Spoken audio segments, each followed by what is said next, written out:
All India Muslim personal law board ने चेतावनी दी है। बोर्ड के उपाध्यक्ष मौलाना अरशद मदनी की अपील इस पर सामने आई है। देश भर में वक्फ बिल के खिलाफ विरोध प्रदर्शन करने की बात हो रही है। देश भर में शाहीन बाग की तर्ज पर विरोध प्रदर्शन किया जाए, ये कहा जा रहा है।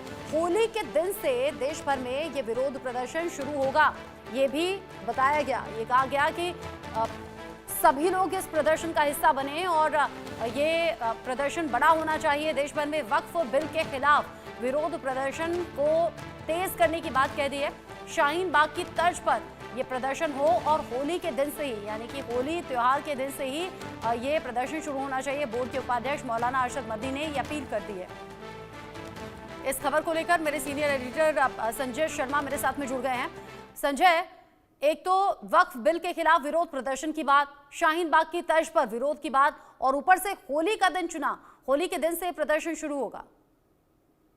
बिल्कुल, ये टकराव हो सकता है क्योंकि हिंदुओं का बड़ा त्योहार है होली, और देश भर में होली का त्योहार बड़े बड़े धूमधाम से मनाया जाता है। हिंदू धर्म में हिंदू होली के त्योहार की एक बड़ी महत्ता है, बड़ा महत्वपूर्ण त्योहार माना जाता है। लेकिन उसी दिन को चुना है मुस्लिम पर्सनल बोर्ड ने वक्फ बिल का विरोध करने के लिए। वक्फ बिल का विरोध मुस्लिम पर्सनल बोर्ड पहले भी कर रहा था, हमने देखा था।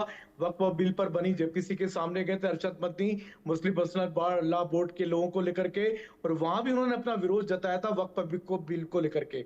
लेकिन वक्फ बिल फिर से आ रहा है, 14 अमेंडमेंट के साथ आ रहा है, और संसद के इसी सत्र में जो सेकंड पार्ट जो कल से शुरू होने वाला है, संसद का बजट सत्र का सेकंड पार्ट, उसी में वक्फ बिल पेश होगा। तो तमाम जितनी अपोजिशन पार्टियां वो भी इस वक्फ बिल का विरोध करती नजर आ रही हैं। लेकिन देश भर में मुसलमानों से अपील की है मुस्लिम पर्सनल लॉ बोर्ड ने अरशद मदनी के माध्यम से कि मुसलमान इस बिल का जबरदस्त विरोध करें। देश भर में विरोध प्रदर्शन होना चाहिए, और उसी तर्ज पर विरोध प्रदर्शन होना चाहिए जिस तर्ज पर दिल्ली में शाहीन बाग में एक बार विरोध प्रदर्शन हुआ था। तो ये देखना होगा कि क्या 13 तारीख से 13 मार्च से इस तरह का विरोध प्रदर्शन का दौर दिल्ली से लेकर के पूरे देश भर में शुरू होगा।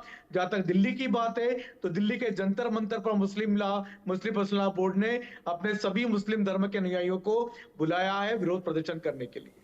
अब जिस तरीके से ये देश भर से मुस्लिमों को इस प्रदर्शन में शामिल होने के लिए कहा गया है, होली का दिन चुना गया है, जाहिर सी बात है जिस वक्त होली खेल रहे होंगे लोग, यहाँ वहाँ रंग अबीर गुलाल उड़ रहा होगा। और चूंकि रमज़ान का महीना भी तो है संजय, ये भी तो हमें ध्यान रखना होगा, क्योंकि संभल में जो टकराव हो रहा है, जुमा होली एक साथ, और फिर जिस तरीके के बयान सीओ अनुज चौधरी की तरफ से सामने आए हैं, इसमें तो ये टकराव फिर होली की वजह से और रंग की वजह से भी बढ़ेगा। वक्फ बिल को लेकर विरोध प्रदर्शन करने की बात सामने आ ही रही है।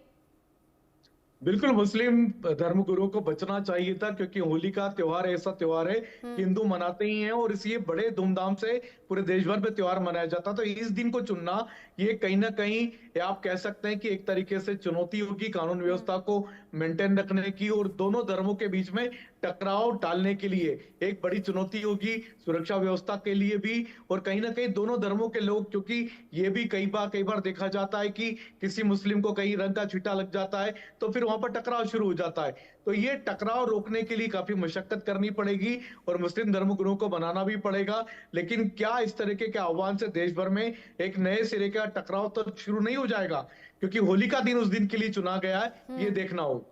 बिल्कुल, जो मुस्लिम धर्म गुरु हैं या जिम्मेदार पदों पर बैठे हैं, उन्हें देखना चाहिए था कि इस दिन को कम से कम ना चुना जाए। लेकिन ऐसा लग रहा है कि जानबूझ के शायद अपने चेहरे चमकाने के लिए या अपनी बातों को बड़ा करने के लिए होली का दिन चुन लिया है विरोध प्रदर्शन के लिए, और ज्यादा से ज्यादा लोगों को इकट्ठा होने के लिए कहा गया है। शाहीन बाग की तर्ज पर यह विरोध प्रदर्शन होगा। बहुत शुक्रिया संजय, इस पूरी जानकारी को हमारे दर्शकों तक